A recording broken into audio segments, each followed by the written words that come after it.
ونصلي على رسوله الكريم اما بعد فاعوذ باللہ من الشیطان الرجیم بسم اللہ الرحمن الرحیم۔ آپ سبھی کو السلام علیکم ورحمۃ اللہ وبرکاتہ۔ آج ہمارے ساتھ موجود ہیں انڈیا ممبئی سے حضرت مفتی یوسف اسد صاحب، جو کہ دلی تشریف لائے ہوئے ہیں۔ تو آج ہم حضرت کی خدمت میں کچھ کوشچنس پوچھیں گے اور ان کے جواب حضرت سے لیں گے۔ السلام علیکم حضرت، کیسے ہیں آپ؟ وعلیکم السلام ورحمۃ اللہ وبرکاتہ۔ میں بہت اچھا ہوں، اللہ کا بڑا احسان ہے۔ آپ ٹھیک ہیں ماشاء اللہ؟ الحمدللہ۔ جی تو حضرت پہلا کوشچن آپ کی خدمت میں عرض کرتا ہوں۔ جی پہلا کوشچن یہ ہے کہ جو نوجوان عالم نہیں ہیں وہ دین کی خدمت کس طرح کریں؟ دیکھیے، عالم ہونا تو یہ تو سب کے بس کی بات نہیں ہے، جی اور نہ ایسا ہو سکتا ہے کسی بھی زمانے میں کہ ہر آدمی عالم ہو جائے۔ جی تو ظاہر ہے کہ اس بات کو تو ماننا پڑے گا کہ ہر آدمی عالم نہیں بن سکتا، اور یہ بات سب کو ایکسیپٹ بھی ہے۔ اگر ہر آدمی خود کو عالم سمجھنے لگ جائے تو یہ بھی بہت بڑا فساد ہے۔ تو یہ بڑا اچھا سوال ہے کہ جو عالم نہیں ہیں وہ دین کی خدمت کس طرح کریں۔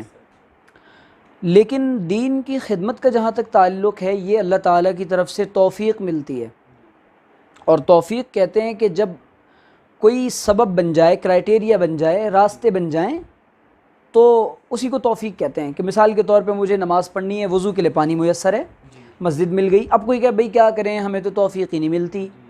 تو بھئی توفیق اس کا نام نہیں ہے کہ اب آسمان سے جبریل آ کے آپ کو کہیں گے چلیے نماز پڑھ لیجئے۔ یہ توفیق نہیں ہے، بلکہ توفیق یہ ہے کہ آپ کے ساتھ اسباب سارے بن جائیں۔ تو دین کی جو خدمت ہے پھر یہ بھی سمجھنا پڑے گا کہ کون سی کریں۔ اس میں یہ دیکھنا پڑے گا کہ ہمارے یہاں جو دین کی خدمتیں ہو رہی ہیں، جو دین کے نظام چل رہے ہیں، جو علماء کرام چلا رہے ہیں، جو عالم نہیں ہیں وہ ان کے ساتھ جڑیں۔ دعوت و تبلیغ کی محنت ہے، اس میں سہ روزہ لگاتے رہیں، ایک چلہ لگاتے رہیں، جماعت میں وقت لگاتے رہیں، مسجد وار جماعت سے جڑتے رہیں، لیکن علماء کی سرپرستی میں، اپنے بڑوں کی سرپرستی میں۔ دوسری بات یہ ہے کہ دین کی خدمت سے پہلے دین کو اپنی زندگی میں لانا پڑے گا۔ ایک بات تو یہ ہے، لیکن اس بات کی تفصیل یہ ہے کہ اس کے لیے ضروری یہ ہے کہ آدمی دین کی محنت بھی کرتا رہے، جڑ بھی جائے، اور اپنی زندگی میں بھی دین کو لاتا رہے۔ تو علماء سے جڑ کر ایک بات۔ دوسری بات یہ کہ خانقاہیں ہیں بزرگوں کی، وہاں ان سے روابط رکھیں، ان کے پاس جائیں آئیں۔ جب اللہ والوں کے پاس بندہ جاتا ہے تو دین کا شوق، دین کی حقانیت سمجھ میں آتی ہے، دنیا کی حقیقت سمجھ میں آتی ہے، تو دین سے اور جڑتا ہے۔ تو یہ اس لیے تاکہ استقامت پیدا ہو جائے اور اس پر جم جائے بندہ۔ تیسری بات یہ ہے کہ اور بھی شعبے ہیں دین کے۔ خدمت خلق ایک مستقل شعبہ ہے، جیسے ہمارے یہاں ہندوستان کی دوسری تنظیمیں خدمت خلق کا کام کر رہی ہیں، جمعیت ہے، پرسنل لاء بورڈ ہے، ان کے ساتھ بھی جڑ سکتا ہے۔ یہ بھی دین کا کام ہے۔ دین کے کام کو اور دین کی خدمت کو کسی دائرے میں محدود نہیں کیا جا سکتا۔ برادران وطن میں کام ہے، ساری انسانی برادری کو یہ بتانا ہے کہ ساری مانوتا کا اور انسانیت کا، ہیومینٹی کا ایک ہی پالنے والا ہے۔ یہ بھی دین کی خدمت ہے۔ اور اصل تو یہ ہے کہ انسان اپنے اللہ کو خود بھی راضی کر لے، اور یہ فکر ہو کہ میری ذات سے لے کر ساری انسانیت کی اصلاح ہو جائے اور ساری انسانیت جہنم سے بچ کر جنت میں چلی جائے۔ یہ اصل فکر ہے۔ فکر پیدا ہوگی تو خدمت کے راستے بھی ملیں گے، اور خدمت کے، اور جو لوگ دین کا کام کر رہے ہیں، جو علماء کرام خصوصاً، اب وہ چاہے سوشل میڈیا پہ کر رہے ہوں، یا کتابوں کے ذریعے کر رہے ہوں، تقریر کے ذریعے کر رہے ہوں، تحریر کے ذریعے کر رہے ہوں، یا ائمہ مساجد میں ہوں، یا کوئی لٹریچر لکھ رہے ہوں، جو بھی ہوں، یا سفر کر رہے ہوں، تو ہمیں ان کا تعاون کر کے یہ نوجوان جو ہمارا آج کا ینگ جنریشن ہے، اور جو یوتھس ہیں ہمارے موجودہ زمانے میں، یہ اس طریقے سے اس میں اپنا پورا حصہ لگا سکتے ہیں، میں سمجھتا ہوں۔ بہت اچھا جواب رہا ماشاء اللہ۔ جی اگلے سوال پہ آتے ہیں۔ نوجوان جو ہیں وہ دین پر کس طرح چلیں؟ دیکھیے، وہی بات ہے کہ اللہ تعالیٰ نے قُوا انفسکم واہلیکم نارا کہا ہے۔ اے ایمان والو، اپنے آپ کو اور اپنے اہل و عیال کو جہنم کی آگ سے بچاؤ۔ یہ بات اگر سمجھ میں آ گئی، بہت ہی بڑا مسئلہ حل ہو جائے گا اگر یہ بات سمجھ آ جائے کہ ہمیں اپنے آپ کو اور اپنے اہل و عیال کو جہنم کی آگ سے بچانا ہے۔ اور لیکن یہ بات سمجھ میں نہیں آئے گی تو دین پہ نہیں چلے گا کبھی بھی۔ دوسری بات یہ کہ ہمارے دلوں میں دنیا کی محبت اتنی آ گئی ہے، یہ مرض بتا رہا ہوں، ابھی میں پھر حل بتاؤں گا، جس کی وجہ سے ہم دین پر چلنا ہمارے لیے بہت زیادہ دشوار ہو گیا ہے۔ تیسری بات یہ ہے کہ دین پر چلنے سے بظاہر کوئی دنیاوی فائدہ نہیں ملتا۔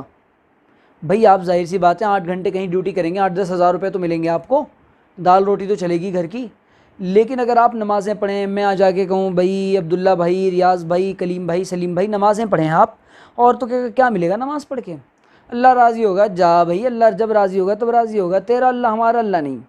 ہاں اس طرح کی باتیں کرتے ہیں نوجوان، اللہ آپ کا ہے ہمارا نہیں ہے۔ تو یہ اس وجہ سے کہ دین کی اہمیت نہیں ہے۔ دین پر چلنے کے لیے اور چلانے کے لیے جب تک کسی چیز کا اسٹیٹس کلیئر نہیں ہوگا نا کہ یہ ہے کیا، اللہ مجھ سے کیا چاہتا ہے، رسول اللہ کون ہے، جب تک ان کا انٹروڈکشن نہیں ہوگا، نہیں اہمیت نہیں ہوگی، جب اہمیت نہیں ہوگی تو چلے گا بھی نہیں۔ چوتھی بات یہ ہے کہ ہمارے اس موجودہ زمانے میں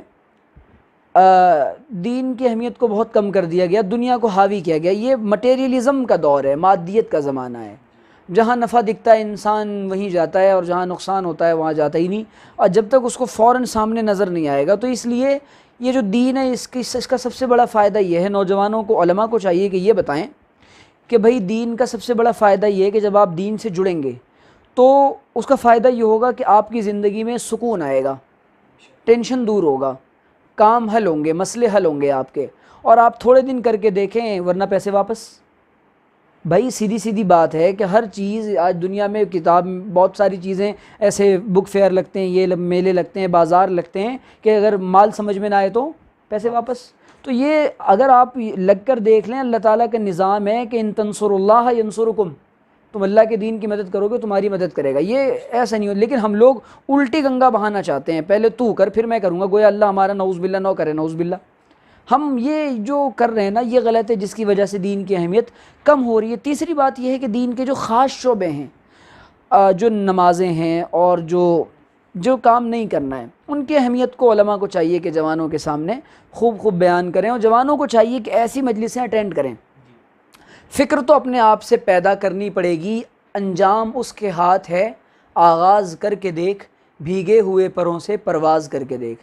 تو ہم کوشش کریں گے تو انشاءاللہ مسئلہ حل ہوگا، اور دین پہ چلنا۔ اور پھر یہ ہے کہ اگر تھوڑا بہت چلنے لگ جائیں، اور علماء کی رہبری اس سے، اور پھر یہ کہ جہاں ایسے دوست نہ بنائیں، میں سمجھتا ہوں کہ دین پر چلنے کے لیے، میں بڑا تفصیلی جواب دے رہا ہوں آپ کو، کہ جہاں دین پر چلنے کے لیے جو دوست آپ کے لیے آڑ بنتے ہوں، ایسے دوست قطعاً نہ بنائیں، ایک بات۔ دوسری بات یہ، کیونکہ یہ دوست، یا ویلتی لیتنی لم اتخذ فلانا خلیلا، ہائے کاش کہ میں نے فلاں کو دوست بنایا ہی نہ ہوتا، قیامت کے دن اپنے ساتھی کے بارے میں یہ کہہ رہا ہوگا۔ دوسری بات یہ ہے کہ کہے گا کہ اللہ کے رسول نے فرمایا تھا کہ دوست کے دین پر ہوتا ہے، جو وہ کرے گا وہ یہ کرے گا۔ تو میں سمجھتا ہوں کہ بہت سارے نوجوان وہ سدھرنا چاہتے ہیں، دین پر آنا چاہتے ہیں، لیکن اہمیت اس لیے لٹتی ہے کہ وہ جناب یہ دیکھیں عامر بھائی کا فون آ رہا ہے، لٹتی ہے کہ وہ دین کو اہمیت نہیں دیتے، تو اس وجہ سے اس بات کا بہت خیال ہونا چاہیے۔ تو حضرت اگلے سوال پہ آتے ہیں۔ جی، تو اگلا سوال ہمارا یہ ہے کہ کس عالم کی ویڈیوز دیکھیں؟ لوگ کہتے ہیں کہ بھائی یہ صحیح ہیں، یہ صحیح ہیں، اور یہ غلط ہیں۔ تو حضرت جو نوجوان ہیں، جو بھی ہیں، بڑے بھی ہیں، وہ کس کی ویڈیوز دیکھیں گے؟ دیکھیں میں تو بہت چھوٹا سا طالب علم ہوں، یہ سوال میرے لیے کچھ مشکل بھی ہے، اور کس کو کہیں اور کس کو نہ کہیں، سبھی جو اکابر اہل حق ہیں وہ تو ہمارے سارے ہی بڑے ہیں، لیکن وَلِلنَّاسِ يَعْشُقُونَ فِيمَا مَذَاهِبُ، لوگوں کا اپنا اپنا رنگ اور مزاج ہوا کرتا ہے۔ جس کو اہل حق میں سے بھی، جس کو جو سمجھ میں آئے، جس کا مزاج ملتا ہو، ذوق ملتا ہو، تو وہ ان کو فالو کرے اور دیکھے۔ اب میں یہاں نام کا سجیشن اس لیے مناسب نہیں سمجھتا، ہو سکتا ہے وہ مجھے پسند ہو، میں ان کو سنتا ہوں، یا ہو سکتا ہے میں ان کو نہ سنتا ہوں، تو جو ان کو سننے والے ہوں گے وہ خامخواہ ناراض ہوں گے کہ ہمارے حضرت کا نام نہیں لیا۔ تو یہ بھی بہت بڑا مسئلہ ہے کہ ہمارے حضرت کا نام نہیں لیا۔ اصول یہ ہے کہ اکابر کے مزاج سے اور شریعت کے مزاج سے جو بنیادی باتیں ہیں، جن کو جمہور علماء اور اکابر علماء کی جو سرپرستی میں کام کر رہے ہوں، اور ان کی باتیں زیادہ تضاد والی نہیں ہوتی، پوائنٹ ٹو پوائنٹ ہوتی ہیں، اور زمانے اور حالات کے تقاضوں کے مطابق ہوتی ہیں۔ جو ہماری یوتھس کی جو مائنڈ سیٹ ہے نوجوانوں کا، ینگسٹرز کا، اور جو ان کی ذہنیت ہے، بات جو ان کو تسلی بخش جوابات دینے والے ہوں، ایسے لوگوں کے بیانات کو سننا چاہیے۔ اب اس میں یہ ہے کہ بعض لوگوں کا بیان کا انداز یہ ہوتا ہے کہ وہ رلاتے ہیں، بعض کا انداز یہ ہوتا ہے کہ وہ ہنساتے ہیں، بعض کا انداز یہ ہوتا ہے وہ فکر دلاتے ہیں، تڑپ دلاتے ہیں۔ تو الگ الگ گلشن میں الگ الگ قسم کے پھول ہوتے ہیں، بڑے تو ہمارے ساری بڑے ہمارے سر کے تاج ہیں، لیکن اس میں اس بات کا خیال کرنا چاہیے کہ ایک کو سنتے ہوئے اپنے اہل حق میں سے صحیح بات تو یہ ہے کہ اگر کوئی کسی ایک بڑے عالم کو سن رہا ہے باقی کو نہیں سنتا اور اس سے اس کی زندگی میں تبدیلی آ رہی ہے نا، تو کوئی مسئلہ نہیں، وہ کسی کو نہ سنے، کوئی مسئلہ نہیں۔ فیملی ڈاکٹر تو ایک ہی ہوتا ہے، ضروری نہیں کہ ہر کسی کی بات ہر کسی کو سمجھ میں آ جائے، اور ضروری نہیں، بعض دفعہ ایسا ہوتا ہے کہ بہت بڑے بڑے علماء ہوتے ہیں لیکن چھوٹے سے آدمی کو اس کی بات سمجھ میں نہیں آتی، اور علاقے کے امام صاحب ہوتے ہیں اس کو اس سے بہت زیادہ عقیدت ہوتی ہے۔ تو بھائی فائدہ جہاں سے ہوگا دوا وہیں سے لینی چاہیے، اور یہ اصول بھی ہے اور یہ مزاج بھی ہے۔ یہ میری ناقص چھوٹی سی ٹوٹی پھوٹی رائے ہے، بقیہ ماشاءاللہ نیٹ پہ تو آج کل ہر کوئی آ رہا ہے اور دعویٰ ہے سب کا، تو ساری چیزیں، لیکن اکابر کو جس کی بیکنگ ہو اور جو اکابر اہل دیوبند کے فیور میں ہوں اور جن کے فیور میں اکابر ہوں اور وہ اپنے اکابر سے محبت کرتے ہوں، اور اکابر جیسے حضرت تھانوی ہیں ہمارے جو اکابر ہیں خصوصاً، ان کا حوالہ دیتے ہوں، اور انداز اس کا چاہے جو بات کو سمجھانے کا انداز چاہے جو، بھئی ماں اپنے بچے کو دوا پلاتی ہے تو کبھی کبھی بہت میٹھے میٹھے بول بول کے اور کڑوی گولی پلا دیتی ہے، کبھی کبھی ایسا ہوتا ہے کہ ڈانٹ ڈپٹ کے پلاتی ہے، تو دوا تو کھانی پڑے گی چاہے آپ کو اچھی لگے یا نہ لگے۔ تو اس لیے جو اہل حق علماء ہیں ان کو سننا چاہیے، اہل باطل کو نہیں سننا چاہیے۔ اہل باطل کو سننے کا نقصان یہ ہوگا کہ دل کے اندر ظلمت آئے گی۔ جی اچھا، اگلا سوال ہمارا یہ ہے کہ جیسے کہ کوئی نوجوان دین کی طرف آتا ہے جی تو اس کو بہت سارے مسائل پیش آتے ہیں، جیسے کہ ان میں سے کچھ مسائل یہ ہیں کہ بھئی ان کو لوگ کہتے ہیں کہ بھائی بس آپ نماز پڑھیں، یا صرف بس آپ نماز روزہ کر رہے ہیں بس یہ کافی ہے، جی زیادہ دین میں نہ گھسیں۔ جی جی اس کے بارے میں آپ کیا کہنا چاہیں گے؟ دیکھیے، ان کو نہ سنیں، ان کو نہ سنیں، بس صرف نماز پڑھیں، جی اس طرح کریں، ایسے لوگ کہتے ہیں۔ دیکھیے بھائی عبداللہ، معاملہ اصل میں یہ ہے کہ جو دنیا میں کچھ نہیں کرتا وہ تنقید کرتا ہے۔ مثال مشہور ہے، آدمی گدھا لے کے جا رہا تھا بیچارہ وہ سڑک کے کنارے سے، اب ساتھ میں بچہ بھی ہے اور گدھا بھی ہے، وہ بڑا پریشان، یار کیا کروں، ابا اور بیٹا دونوں ساتھ ساتھ چل رہے ہیں، لوگ تانا دے رہے، ہائے کتنا ظالم آدمی ہے، یہ گدھے کو چلا رہا ہے اتنی سخت دھوپ میں، اور خود اس طرح گدھے کے اوپر بیٹھ کے چل رہا ہے، اور خود تو گدھے پہ بیٹھا ہوا، بچہ نیچے بیٹھا ہوا ہے۔ پھر کچھ دور چلا تو پھر اس نے کہا یار اتر جاؤ گدھے سے۔ پھر وہ کہ کتنا بے وقوف آدمی ہے، خود بھی پیدل چل رہا ہے، گدھے کو بھی یا تو خود گدھے پہ سوار ہو جاتا ہیں، گدھا تو اپنے اوپر سوار کر نہیں سکتا وہ۔ تو اب اتنی باتیں، اتنے تانے، اتنی چیزیں اس نے سن لی کہ اس نے کہا یار گدھے کو اٹھا کے پھینک دیتا ہوں پانی میں، نہ رہے بانس نہ بجے بانسری۔ تو اصل میں یہی جو چیز ہے نا ہمارے معاشرے میں کہ تنقید کا جو عنصر ہے وہ بہت زیادہ ہے، تو کچھ نہیں کرنا بس تنقید کرنی ہے۔ تو اس لیے یہ تو تن دیے باد مخالف سے نہ گھبرا اے عقاب، یہ تو چلتی ہے تجھے اونچا اڑانے کے لیے۔ حالات تو آئیں گے، لوگ ٹوکیں گے، یہ ہوگا، یہ تو ظاہر سی بات ہے، یہ تو ہونا ہے، تو اس لیے نہیں گھبرانا چاہیے، یہ تو شروع سے چلا آ رہا ہے۔ اگر نہ ٹوکیں تو خطرے کی گھنٹی ہے، ٹوک رہے ہیں تو مطلب ٹھیک ٹھیک جا رہے ہو، یہ ایک بہت اہم بات ہے۔ برداشت کرنا چاہیے اور جواب نہیں دینا چاہیے، دعا کرنا چاہیے ان کے لیے جی۔ اور یہ بھی بڑی اچھی بات ہے کہ وہ آپ کو دین کے لیے ٹوک رہے ہیں، قیامت کے دن یہ کہہ کے شاید بچ جائیں ہم کہ اللہ دین کے لیے بہت ٹوکا گیا ہوں، پتھر تو نہیں پڑے مجھے، ڈنڈے تو نہیں ملے، لیکن ٹوکا بہت گیا ہوں، کمزور آدمی تھا، اسی کو دیکھ کے معاف کر دے۔ اگلے سوال پہ آتے ہیں۔ اگلے سوال یہ ہے کہ جوانی کی عبادت کی فضیلت آپ اور بتا دیں۔ دیکھیں سب سے پہلی بات تو یہ کہ قرآن کریم میں اللہ تعالیٰ نے ایسے نوجوانوں کی انہم فتیۃ آمنوا بربہم وزدناہم ھدی وربطنا علی قلوبہم، سورہ کہف میں اللہ تعالیٰ نے ایسے جوانوں کا ذکر کیا ہے، جو نوجوان جنہوں نے اپنا ایمان بچانے کے لیے بادشاہ کے ڈر سے جو چلے گئے تھے۔ تو ظاہر ہے کہ جب قرآن ایسے ڈرنے والے نوجوانوں کا جو اپنا ایمان بچانا چاہتے ہیں ان کو مثال بناتا ہے، تو جو لوگ اس زمانے کے اندر اپنا ایمان بچائیں گے، اور سب سے بڑا مسئلہ ایمان کا ہی ہے، آنکھوں سے ایمان لٹ رہا ہے، زبان سے ایمان لٹ رہا ہے، ہر جگہ سے نا فحش مناظر، ننگی تصویریں سب لگی ہوئی ہیں جناب، ہر جگہ آپ کو شیمپو بھی خریدنا ہے تو عورت بنی ہوئی ہے اس کے اوپر، جذبات بھڑکائے جا رہے ہیں، ڈیزائرز بھڑکائے جا رہے ہیں۔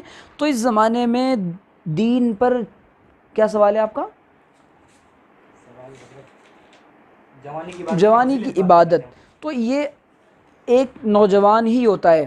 قیامت کے دن اللہ تعالیٰ، اللہ کے رسول نے فرمایا ما تزال قدم ابن آدم یوم القیامہ حتی یسأل عن 40 وعن عمرہ فیما افنا وعن شبابہ فیما ابلا، 4 سوال جب تک اس کے جواب نہ دے دے اس کے قدم زمین سے نہیں ہٹیں گے، جمے رہیں گے۔ تو ان میں دوسرا سوال یہ ہوگا کہ جوانی کہاں خرچ کی تھی؟ تو ظاہر ہے کہ اللہ تعالیٰ نے عمر کے حصے میں ہی جوانی آتی ہے، 60-70 سال میں، بچپن، لڑکپن، جوانی، پھر اس کو الگ سے کیوں ذکر فرمایا؟ اس کی اہمیت کو اور امپورٹنس کو بتانے کے لیے کہ جوان اور جوانی کی عبادت بہت قیمتی ہے۔ اسی لیے حضرت حکیم اختر صاحب رحمۃ اللہ علیہ فرمایا کرتے تھے، تو نہ کر کسی خاکی پہ خاک اپنی جوانی کو، فدا کر جوانی اس پر جس نے دی جوانی کو۔ اور جوانوں یہ صدائیں آ رہی ہیں آبشاروں سے، جو ہو عزم سفر پیدا تو کٹ جاتی ہیں زنجیریں۔ اور حدیث میں آتا ہے کہ اللہ کے رسول صلی اللہ علیہ وسلم کو نے فرمایا کہ اللہ تعالیٰ کو ایسا نوجوان پسند ہے جس کے اندر بے ڈھنگا پن، ہا ہا ہو ہی یہ نہ ہو۔ جی ہاں، ہر وقت بس ہا ہو ہی، بس ہنسی مذاق ٹھاکے، لڑکپن اس کے اندر سے ختم ہو جائے اور میچیورٹی آ جائے اس کے اندر، یعنی ایسا نہیں کہ وہ بڈھا بن جائے، لیکن وہ جو ناشائستگی کی باتیں ہیں، بے حیائی کی باتیں، اس کو چھوڑ دے۔ اور ایک روایت میں اللہ کے رسول صلی اللہ علیہ وسلم نے فرمایا کہ ایسا نوجوان قیامت کے دن چند لوگ ہوں گے جن کو اللہ تعالیٰ عرش کے سائے میں جگہ عطا فرمائے گا۔ تو 2 کا ذکر آتا ہے، ایک تو یہ کہ شاب نشأ فی عبادت اللہ تعالیٰ، ایسا نوجوان جو اللہ تعالیٰ کی عبادت میں پروان چڑھا ہوگا، یعنی جیسے ہی بالغ ہوا تب سے جناب داڑھی رکھ رہا ہے، نمازیں پڑھ رہا ہے، تبلیغ میں جا رہا ہے، چلہ لگا رہا ہے، اور گھر کے بھی کام کر رہا ہے، ماں باپ کے بھی حقوق ادا کر رہا ہے۔ یہ مکمل دین ہے، صرف جماعتوں میں جانا، سجدے کرنا دین نہیں ہے، معاشرت، معاملات، سماجیات، ساری چیزیں، ان سب کو لے کر چلنا دین ہے۔ تو ایسا نوجوان اللہ تعالیٰ اس کو عرش کے سائے میں جگہ نصیب فرمائیں گے۔ اور ایک روایت میں آیا ہے کہ ایسا آدمی، ظاہر ہے کہ جوانی میں ہی یہ ممکن ہے، بڑھاپے میں ایسا کم ہوتا ہے، کہ جس کو کوئی حسب نسب والی عورت زنا کی دعوت دے، گناہ کی دعوت دے، پھر وہ کہہ دے کہ انی اخاف اللہ، میں اللہ سے ڈرتا ہوں، اللہ تعالیٰ اس کو بھی عرش کے سائے میں جگہ نصیب فرمائیں گے۔ اور ایک اہم بات دیکھنا چاہیے حضرات صحابہ جو نوجوان تھے، ان کی زندگیوں کو، کہ انہوں نے کیسے اپنے جذبات کو مارا تھا۔ یہ نفس ہے نا ہمارا، جس نے حسیناؤں کی تصویروں کو ہمارے دل کے اندر، دل کے آئینے میں ہے تصویر یار، جب ذرا گردن جھکائی دیکھ لی، کتاب کھول کے بیٹھوں تو آنکھ روتی ہے، ورق ورق تیرا چہرہ دکھائی دیتا ہے۔ یہ جب نوجوان اس چکر میں پڑتا ہے تو کیسے اپنی زندگی کو غارت و برباد کرتا ہے۔ تو اس لیے جوانی میں عبادت کرنا پڑے۔ اسی لیے کسی کہنے والے نے کہا تھا کہ جوانی میں جتنے سجدے کر سکتے ہو کر لو، خدا کی قسم بڑھاپے میں بہت سارے لوگوں کو بغیر سجدے نماز کرتا دیکھا ہے، بغیر سجدے کے نماز پڑھتے ہیں لوگ۔ اور ایک اہم بات یہ ہے کہ جب انسان بوڑھا ہو جاتا ہے تو وہ کہہ رہا ہوتا ہے زبان حال سے، فیا لیت الشباب یعود یوما فاخبرہ بما فعل المشیب، ہائے کاش جوانی ایک لمحے کے لیے آتی، میں اس کو بتاتا کہ میرے ساتھ کیا کیا رنگ دکھایا اس نے۔ اور پھر خواجہ مجذوب نے کہا تھا کہ جوانی نے پھر تجھ کو مجنوں بنایا، بڑھاپے نے پھر آ کے کیا کیا ستایا، اجل تیرا کر دے گی بالکل صفایا، جگہ جی لگانے کی دنیا نہیں ہے، یہ عبرت کی جا ہے تماشا نہیں ہے، یہی دھن ہے تجھ کو رہوں سب سے اعلیٰ، ہو زینت نرالی ہو فیشن نرالا، کیا یوں ہی جیا کرتا ہے مر جانے والا، افحسبتم انما خلقناکم عبثا وانکم الینا لا ترجعون، ادھر کو آنا ہے بھائی، پلٹ کے قبر کی مٹی میں جانا ہے۔ تو اس لیے اگر جوان یہ سمجھے کہ بس چند روز کی جوانی ہے، تھوڑے دن کا مزہ ہے، پھر تو جوانی دیوانی مستانی یہ ختم ہو جائے گی، پھر ستانے والا بڑھاپا آئے گا۔ اچھا حضرت، ایک چھوٹا سا اور سوال ہے جی، کہ آج کل لوگ کچھ بھی دیکھتے ہیں، من گھڑت روایت ہے یا حدیث کچھ بھی شیئر کر رہے ہیں، اس کے بارے میں آپ کیا کہیں گے؟ دیکھیں صحیح بات تو یہ کہ سوشل میڈیا ہے کہ جہاں تک بہت سارے فائدے ہیں وہاں بہت نقصانات بھی ہوئے ہیں۔ تو ان اوتھینٹک لوگ اور غیر تربیت یافتہ لوگ، کم پڑھے لکھے لوگ، ان کو بس بخار ہے کہ جناب ہمیں لوگ پہچانیں بس، اور آتا نہ جاتا کچھ، وہ بیچارے ان کے لیے کالے الفاظ بھینس کے برابر ہیں، اور انہوں نے خود سے جیسے سیلف اسٹڈی کر کر کے نا، جیسے ایک مرزا صاحب ہیں، تو وہ ایسی من گھڑت باتیں بیان کرنے میں ان لوگوں کا بڑا رول ہے۔ دوسری بات یہ ہے کہ سوشل میڈیا پر ہر آدمی کو قیامت سے پہلے اللہ کے رسول نے فرمایا کہ قید رائٹر، فلاں کی تحریر، فلاں کی یہ، تو ہر آدمی رائٹر بنے گا۔ جب ہر کوئی لکھے گا، نہ اہل لکھے گا تو غلط ہی لکھے گا، اور پھر حضرت علی کا قول، ابن عباس کا قول، یہ فلاں نبی کا قول، فلاں ولی کا قول، ولی کا نہ نام پتہ نہ گھر پتہ، بھئی کون تھے، کیا تھے، کہاں سے آئے تھے، کب بتایا انہوں نے آپ کو آ کر یہ قول، لیکن بس لے لینا ہر بات۔ تو ہر چمکنے والی چیز سونا نہیں ہوا کرتی، اسی طریقے سے ہر تحریر وہ اوتھینٹک نہیں ہوتی ہے، اور اسی لیے تحقیق بہت زیادہ ضروری ہے۔ تحقیق کون بتائے گا؟ علماء بتائیں گے، معتبر علماء جو علم میں رسوخ رکھتے ہیں، تعمق رکھتے ہیں، گہرائی رکھتے ہیں اور دین کے کام سے جڑے ہوئے ہیں، پڑھتے پڑھاتے ہیں، وہ کتابوں سے واسطہ ہے، وہ بتائیں گے۔ تو اس وجہ سے اللہ کے رسول نے یہ بھی فرمایا کہ جس نے کوئی بات میری طرف جھوٹ منسوب کی، جیسے فیبریکیٹڈ روایتیں ہوتی ہیں، جیسے ایک روایت چلتی ہے نا رمضان میں کہ جس نے سب سے پہلے رمضان کی مبارک دی جناب جنت واجب ہوگی، اتنی آسان ہے جنت ہے۔ تو من کذب علی متعمدا فلیتبوأ مقعدہ من النار او کما قال، کہ جو انسان نبی پر جان بوجھ کے جھوٹ بولے گا اپنا ٹھکانہ جہنم میں بنا لے، اس لیے احتیاط کرنا چاہیے، قرآن نے بھی اس سے منع کیا ہے۔ مجھے امید ہے کہ آج کے لیے کافی ہے۔ جزاکم اللہ خیرا کثیرا، آپ نے اپنا قیمتی وقت دیا۔ السلام علیکم۔